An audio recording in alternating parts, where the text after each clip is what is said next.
Wow! Hinog na po ang ating bunga ng ating dragon fruit. Ayan na.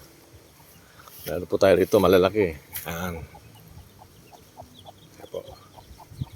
So, lalaki yan. Ito, pulang-pula. Wow! Katabi ng ating mga kalamansi. Ayan.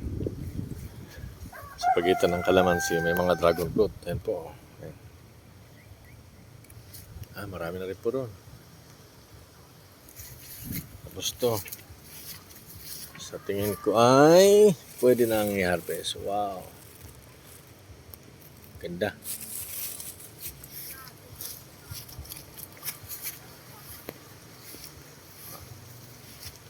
Ito po.